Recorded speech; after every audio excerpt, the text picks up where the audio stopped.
Hello, it's me. This is Reporting Depp v. Heard, another episode at the end of week 3.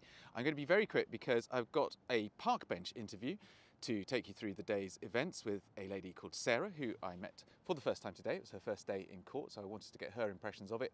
And I've got a virtual park bench interview with a PR expert who will sum up where we are after 3 weeks of this exhausting trial. I must admit I'm a bit demorpappy because it's the weekend, or it's my weekend, even though it's only a Thursday. Court does not sit on a Friday. So I will be back after we've said hello to Sarah to introduce you to our next guest.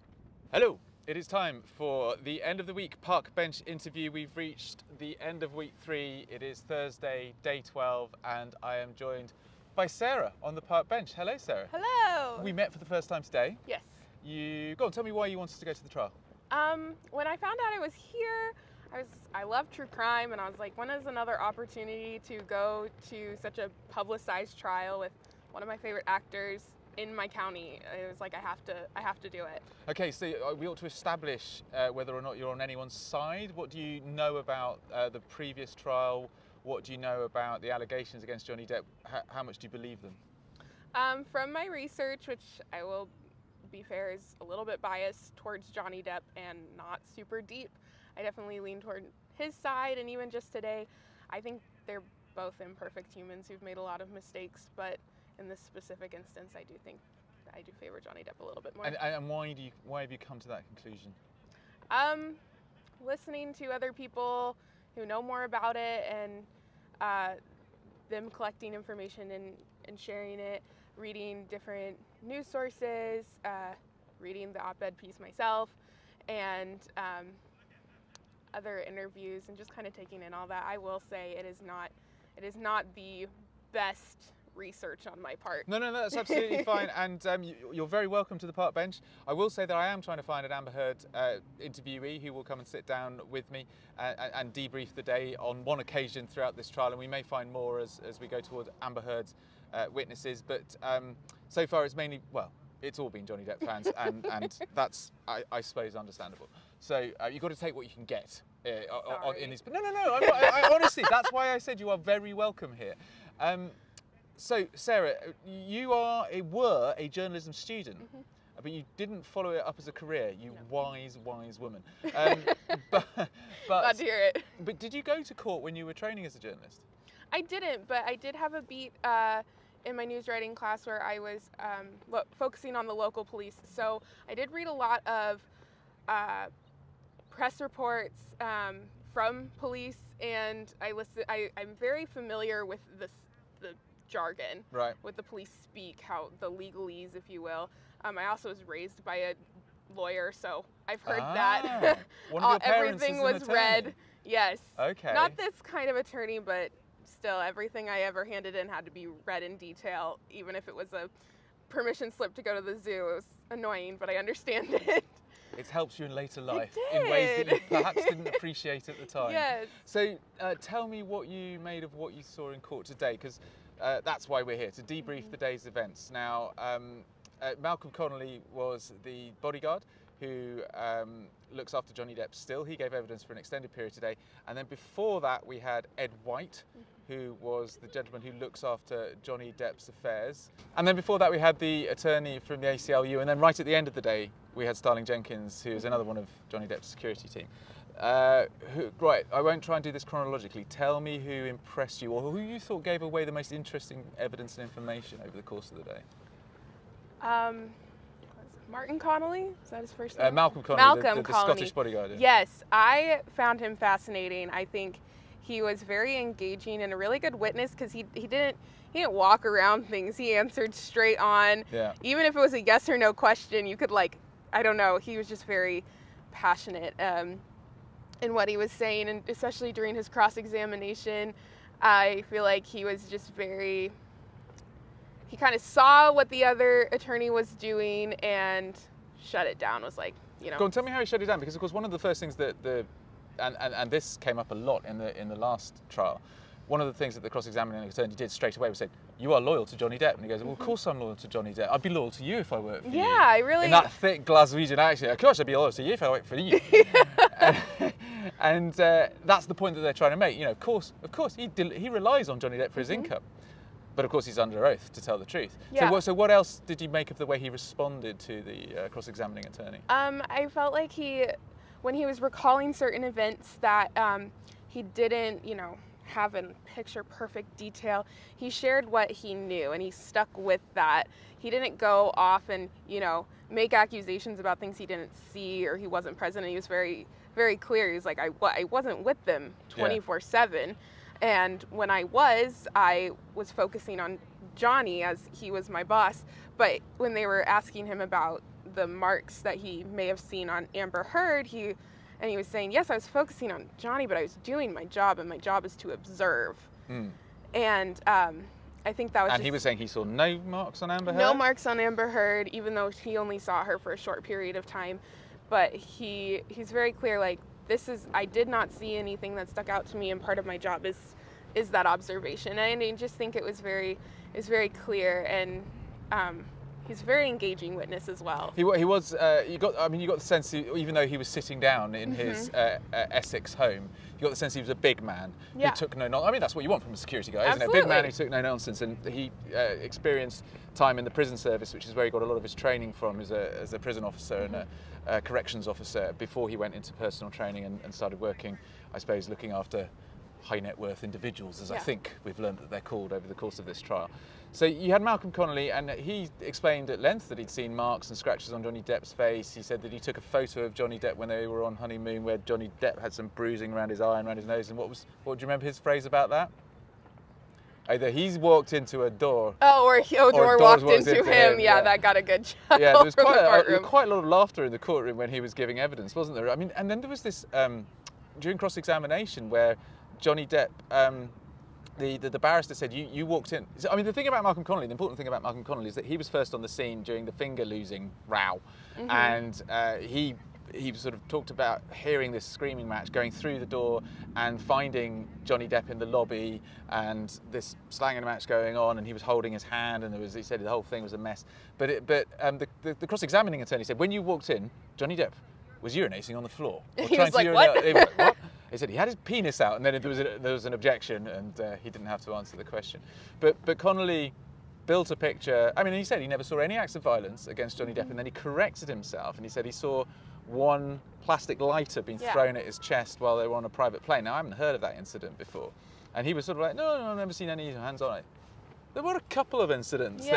So he related that, and then I like how he was very clear. He's like, not hands-on specifically, but these incidents that, that were out in the open. And he was very clear. He was like, they wouldn't compromise, like, Johnny wouldn't compromise me and my job, like when they were talking about drug use and illegal drug use. He's like, I mean, I had speculation, but he would never compromise my job by doing that in front of me. And so it was very clear of like, this is what I know. And he painted a beautiful picture. I think he was very good at explaining the details without, like I felt like I was there. I felt like I could see what was going on. I know what you mean. He was very, very, very good at describing a situation. I liked his terminology as well about Johnny likes to take a wine. And I've never heard it described. He likes to take a wine every now and then, but not so much anymore. So obviously very loyal to Johnny and has held the line, as all of his personal team have done, that he never saw him lay a finger on Amber Heard. What about the detail that came out during Ed White's testimony? Ed White was is Johnny Depp's financial advisor, I suppose we'd call him in the UK, who is paid millions of pounds a year to ensure that Johnny Depp doesn't get into the financial straits that he was in 2016. And he went into some detail, didn't he, about the divorce settlement demands that Amber Heard made. Go on, tell us about that. So originally, she was asking for, I believe it was $4 million, and then it just kept going up, and then the tax implications, which he wasn't able to get too much into, and the fact that when they divorced, they had $13.5 million worth of community liabilities, which means that's how much debt the couple had got into in their 15 months of marriage. I can't even picture that much money, let alone that much money in debt. This is the thing. I mean, it's really hard to kind of understand what kind of cash that is. And then he broke it down in a really, I mean, obviously, I don't know whether he was prepped on this question or not, but I mean, it seemed like almost like a little bit of showboating by Johnny Depp's legal team, because they started asking about the 2020 wine merchant bill, didn't they? So when Ed White had to settle all the liabilities of the marriage, there was a $160,000 bill with his off license. So much wine. And this was sort of pinned on Amber Heard, wasn't it? Mm-hmm, it was, which I thought was really like, you know, what is this, you know, wine company? And he was saying how Johnny Depp's like wine bill is virtually zero, like it wasn't him. Since the divorce, his wine bill is virtually zero. And he said that, do you remember the name of the wine? I don't remember the name of the wine. Vega Sicilia. I remember it was $500 a bottle. Amber Heard developed a taste for Vega Sicilia wine, which retails at $500 a bottle. And like she ordered what, 4 or 5 of them for one. Five for her birthday and party. 8 other bottles of booze. Anyway, I don't know. It just seemed an interesting. It was very I don't know interesting. what the point of bringing it up was, but obviously for people like us, just going, how much? It was a great bit of tittle tattle. And then before that, we had the chap from the ACLU, and I thought something really significant there happened because, of course, they have made some play in this case of the fact that Johnny Depp wasn't mentioned in the original Washington Post article, but what came out over the course of that cross-examination, it was a deposition, was that of course it was about Johnny Depp. Yeah.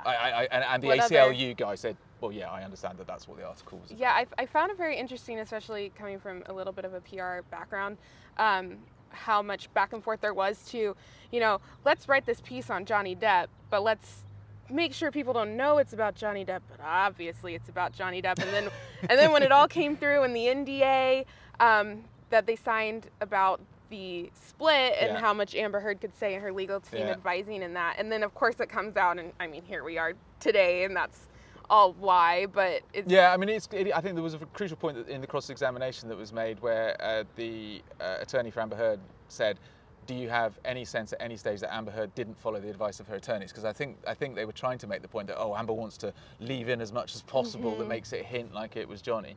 But of course, the first thing that happened as soon as the article was printed was that USA Today go, well, this is all about Johnny. You know, Amber Heard's now calling herself a victim of domestic violence, and this caused a sort of flap. And I thought it was interesting when they were talking about the way that the article was titled, because it was. Yes, because the phrase sexual violence was used in the title, which doesn't appear, I don't think, in the article, certainly not with regard to her situation. Yeah, and they were saying that it wasn't, or to the lawyer's knowledge, it wasn't, you know, it's something that Washington Post this is a tradition, and as a journalist, I've actually suffered this. I've written an article before, and then someone has written what I thought was a misleading headline on top of my journalism.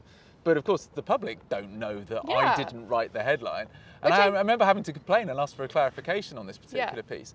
And it's something that's sort of ripe for disaster, because they will, you know all about the back and forth between that article, between the lawyers. I mean, God knows how many lawyers were actually finally working on it or saw it, or how many redraftings they did. And they worked so hard to get what they thought was legally viable as an article that didn't break the terms of the NDA. And then they've got no say over what the headline to the article is, and that just gets slapped down by the Washington Post. And it's a big part of the problem in this. Well, it's a big part of the problem for Amber Heard's team in this trial. Absolutely. Well, and I was thinking, they were so focused on making sure it was published at a good time, with everything coming, with the premiere of Aquaman, and your Amber Heard's on a big media boost, and then to throw that in, I think it actually hurt her more than aided her, because people were going to be drawn to that article anyway, and then you have the Washington Post slap this, what I also believe is a misleading headline on top of it, which drew even more attention to it. Yeah, and we are where we are. Yeah. I mean, I thought he was quite a good witness, actually, the ACLU guy, because they'd clearly got someone. He's the general counsel, which is the top lawyer within any organisation, but he clearly had nothing to do with the publication of this piece, and he'd conducted an internal investigation. You could tell. Yeah. He could tell he was on top of his brief, and so he was just, this is what happened, this is how it happened, this is what I understand by it, and he was very credible in both directions, I thought. And knowing what everything, all the evidence that they were presenting, and the different, he was like very aware. He's like, I know what's on this, I know what this is, here's what it means. He was the opposite of Alejandro Romero, who you missed yesterday, who was a guy who hadn't read any of the paperbooks. He was just fed up of being constantly deposed and asked questions by lawyers about what happened between Johnny Depp and Amber Heard. So I thought it was a really fascinating day of evidence, actually. I really did too. I think, and this is just me also, of course this is the only day I've come, but just seeing the American judicial system work out right in front of you. Oh, what did you make of the atmosphere in court and that process? Because it is such a formal process, isn't it? It is, and it was like for the first half before the lunch break, I was just trying to wrap my head around the fact that, you know, there's Johnny Depp and Amber Heard, like I can see them. I'm in the same room with them. Is that quite a big deal for you then? Well, it just felt like they were normal people, which they are in all reality. But I was like, you know, I've been in this courthouse before, and to see like these two people who I've heard of, and you know, all celebrities are kind of like opposite. Like they feel like just they don't feel real. They can spend $500 on a bottle of wine. Yeah, right. And I'm here like, this is my county, and there's two people here who are just doing normal people stuff. I mean, like sitting in court in this formal area, and people are talking about them like, I mean, like they are a big deal, but also like they're no big deal. Like you could insert my name in there, and it would just, you know, they're just there. And then the second half, I was like, seeing, you know, active interviewing of the witnesses, I was like, oh yeah, this is how it works. Like I was seeing the pieces come together, and it was just really cool as an American citizen who's like living actively in the system to see it happening right in front of you. Great. So you got your celebrity fill in the first bit, and once you got over that, you then got into the sort of logistics of what was going on. I mean, I learned it in school and in college, and I knew it, but then to be there and see it. We're about to see our deputy sheriff friends who look after us every day disappear off behind us. Yeah, so it's just noisily. It's fascinating. It was really cool, a really cool experience. I don't know if all of my friends would be into waking up at 4 a.m. and standing in line in the freezing cold to do it, but for me, this was completely worth it. A great one-off experience. Sarah, thank you so much for coming to do a park bench debrief with me afterwards as well. I appreciate it. Nice to meet you. Nice to meet you too. That was Sarah, wasn't she nice? I'm very grateful to her for allowing me to drag her out of court at the end of the day's proceedings, plonk her down on the park bench and get a sense of what she felt about watching proceedings in court for the first time. Because, as you may have guessed or seen, I can get a little bit jaded by both celebrity and the court process, having met a lot of celebrities and having seen a lot of the inside of courtrooms. So it was nice to get a fresh perspective from someone who was enthusiastic about it. So now we will go to our virtual park bench interview and find out what a PR expert makes of the way this has all been playing out in the court of public opinion over the last 3 weeks. Judah, first of all, thank you so much for spending the time to talk to me about this extraordinary trial that is consuming my life and consuming a lot of the people's lives in and around Fairfax County Court. What kind of impact is it having in wider America? I mean, the impact, well, first of all, Nick, thank you for having me. I don't want to forget that. I appreciate the opportunity to be on the show.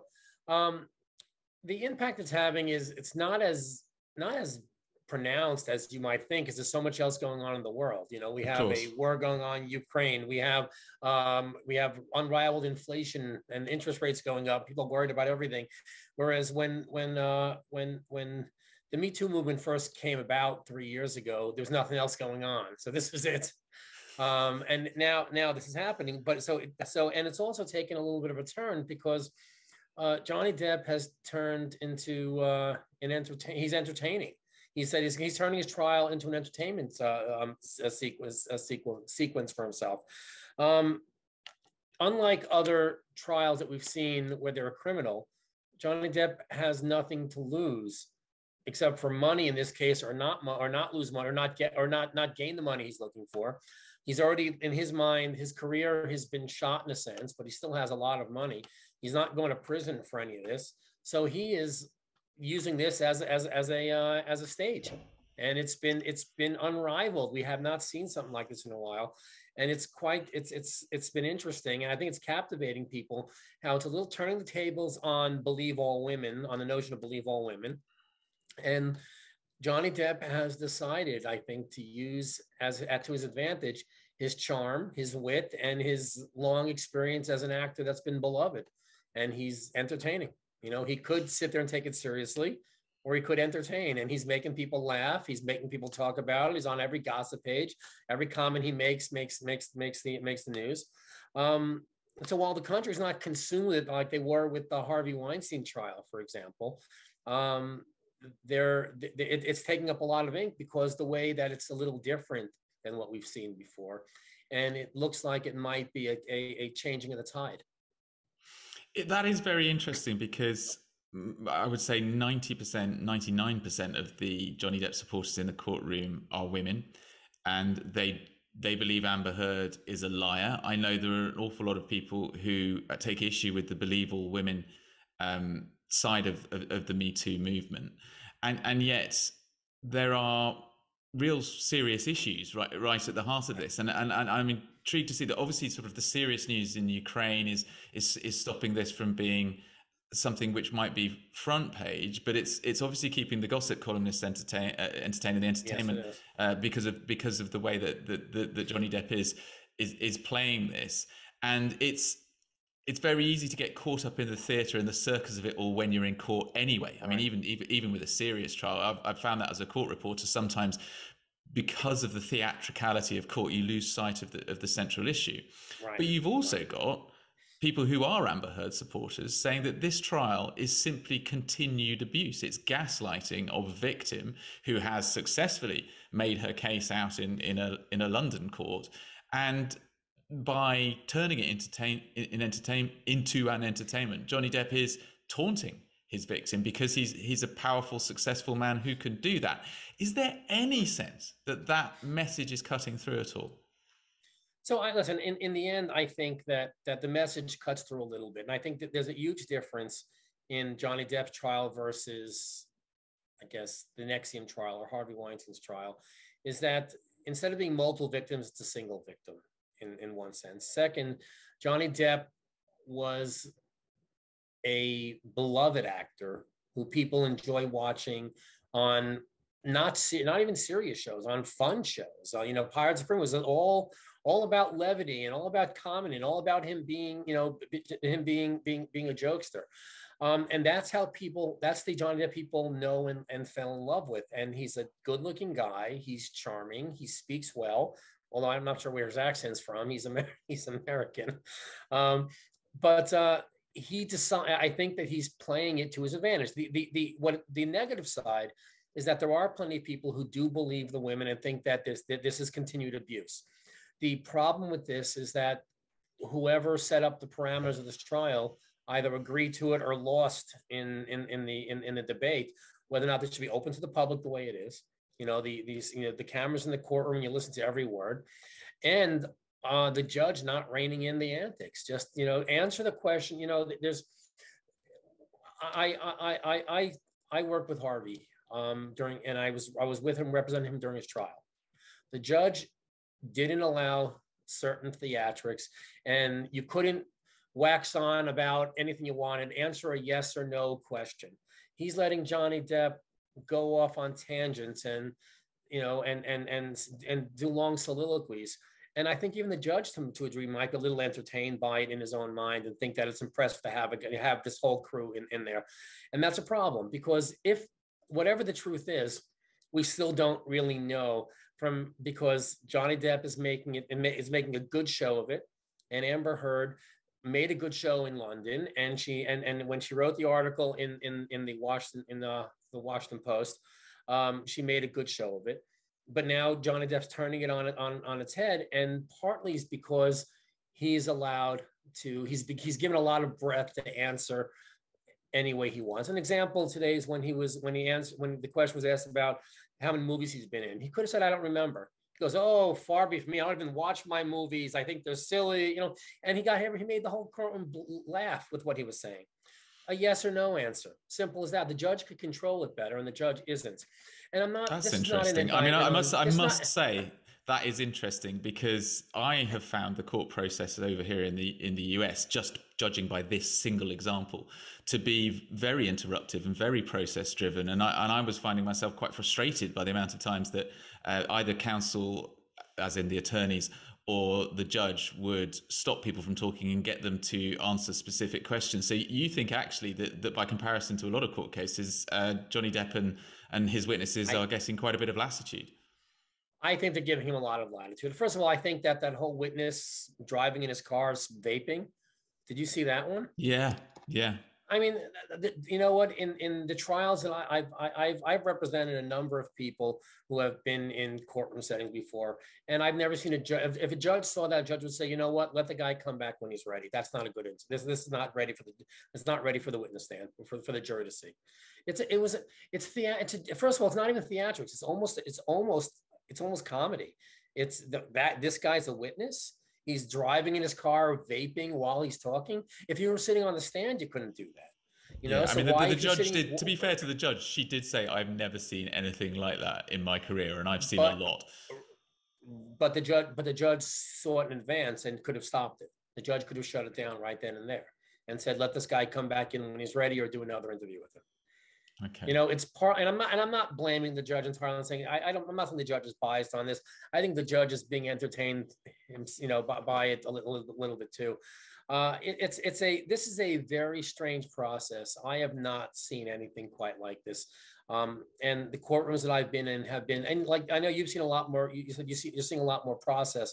You keep on seeing, you know, when he's overruling himself, and you know, when I think Amber Heard's lawyer even, you know, overruled himself on some. I think he got a little bit confused then, didn't he? But I mean, just talking about the evidence that we've seen over the last 3 weeks, they have all been Johnny Depp's witnesses.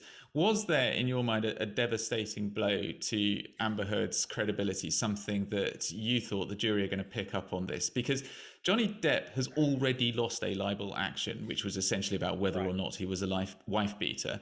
And he's got a higher bar to get over in order to actually make his case in the US when it comes to defamation. So was there anything that made you think, you know, he's probably got a shout here? Well, first of all, I think that so far the recordings that we've heard so far have demonstrated at the very least that not one of them, I think both of them were abusive and crazy. And I think that's being made clear. And I think that there's a very important issue that you have to understand, is that Johnny Depp, in my mind, doesn't have to really care whether he wins or loses this, because in 2017, when the article came out, he believes he lost his career over this. He didn't lose his wealth over this. He still has $800 million, whatever his net worth is calculated at. If he loses this trial, so he doesn't get $50 million from her, that's not going to hurt his life any. What he is getting, though, is a whole new fan base of people who believe him and could inspire him to be back in movies again. He's not doing this to get $50 million from her. Oh no, of course. But even if he, but surely I would say, if he loses, he's lost 2 trials on either side of the Atlantic. Isn't he going to be a pariah? I mean, is Hollywood going to forgive him after if the jury goes against him? I think that is Hollywood. Hollywood is a very strange place. Are we going to forgive Mel Gibson for going off on a racist, anti-Semitic rant? Yeah, 10 years later, when he apologized and makes a couple of good movies, people tend to forget. Is he back as big as he used to be? No, he's not. He's not back, but he's still working, and he still has plenty of money from beforehand. It's not always whether or not they're back to where they were, but are they back to a modicum of living that they're comfortable with? They could walk down Beverly Hills or Hollywood Boulevard and not have tomatoes thrown at them from everybody, just from half the people this time. And I think that what they're trying to do is get back into life in a small little way, and this will help. Look, there's a petition on change.org to keep Amber out of the next Aquaman movie, and it's rolling on tens of thousands of signatures now. And like I said, there are female fans of Johnny Depp. So I think while he might not be in the next Pirates of the Caribbean movie or a big build movie, he might get picked for small roles again in a few years from now, but he will still be beloved, and he will still have he'll be able to smile in public. And then I think at this point, that's what he's going for. He's not a young actor looking to, cutting his teeth, looking to get out of being a waiter. He just wants to be able to go out in public again. So where does Amber Heard go after this? Because I don't know whether you were watching on Monday and you heard the forensic psychologist, not literally tear her reputation to shreds, but tear her personality and identity to shreds by essentially diagnosing her as being mentally ill. So that's a problem, and whether or not she gets she's in Aquaman 2 because she's already filmed it. I don't know what her other roles are. I didn't check her IMDb before I came on the show to find out what else she's in. But she might not get called for other movies, not because people think she's wrong, because she might not be marketable, and she might turn off. She might have such a negative fan base that it won't pay for a studio to hire her. If she wins this time round, She is therefore, on both sides of the Atlantic, the wronged woman who was abused. And yet there's still a potential that she may not even get her career back. And that goes down to the fan base now, what Johnny Depp is doing. And once again, whether or not he's an abuser or he is the abused, whether or not she is or she isn't, it's irrelevant to the point that Johnny Depp is winning over tons of people right now who are loving his theatrics. And even if Amber Heard wins in the end, they're going to be his fans. They're going to be supportive of him. And for him, it's not about being back in film necessarily. It's about being not such a pariah anymore. And this could all change, though, couldn't it? For him, the bar is a little bit lower for him because he just wants to be able to walk out in public, you know, and have people pat him on the back again. You know, if he makes movies again, great. I'm presuming that I'm presuming if he wins this trial, then the judge's verdict in the UK, in the American court of public opinion, will just be seen as irrelevant. Is negated. It'll be seen as an anonymous. Yeah, no, I guess as much that would be the case. But of course, we have to remember we're only halfway through the trial, and all the witnesses so far have been Johnny's witnesses. What will you be expecting Amber's side to be doing over the next 3 weeks in order to convince the jury that she has been the victim of domestic and sexual abuse? So I think she has to come up with strong witnesses who will have real emphatic evidence about, you know, and real narratives they can tell about things they've seen, not things they've heard, not things that Amber's cried to them at night and told them, but things that they've seen, because that's what it's going to come down to. It's going to be it's going to be hard evidence against theatrics. That's what it's going to come down to, because Johnny Depp has put on a good show, and she has to now show that he's completely full of garbage, or she loses in the court of public opinion, even if the jurors believe her. She can't put on the kind of show that he does. She's just not that type of person. She doesn't have that kind of history. She doesn't have that kind of, that kind of cinematic history. She doesn't have the fan base history that he does. He's 20 years old, and he's been around a lot longer. And his billings have been a lot, his IMDb listings are broader than hers are. So, she has to be able to really convince the jury, not through crying, not through just her beliefs and her feelings and her thoughts.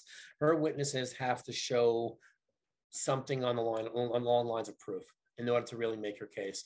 I think just crying and showing she's a scorned woman isn't going to cut it at this point.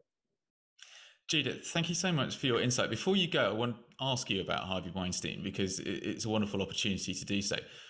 What's it like representing a wrong'un? I mean, what do they tell you, and what do you have to believe or not believe in order to be able to represent him? Because he's now proved as being a monster. So yes and no. Harvey Weinstein is proven as being the person Harvey Weinstein always was. When I sat with Harvey and his lawyers before I took him on, I had to look at one thing. Did he do what he's being accused of doing? Not 80 women, 90 women, not being nasty to people and being verbally abusive and physically abusive. No, everyone knows who Harvey Weinstein was. Did he commit the crimes that he was accused of? And in these cases, he was accused. And yes, you could say rape. One of them was rape in the third degree. One of them was rape it was a sexual assault in third degree.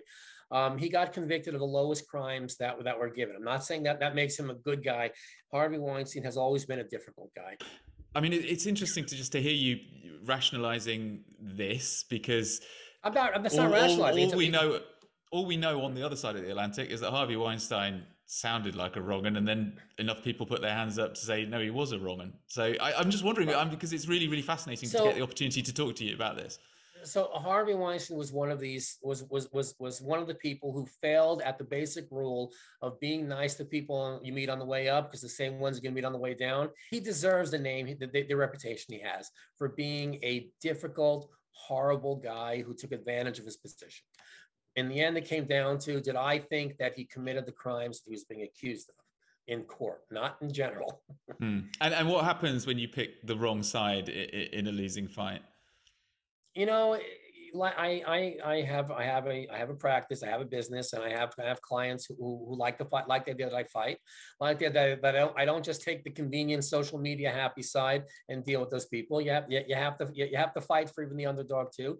You know, when everyone's kicking you down, someone's got to defend you. Not in every case, but just like everyone deserves in the United States, everyone deserves defense. I think in the way we operate right now, you also deserve a public relations defense as well, because almost every major court battle is fought in public as well too.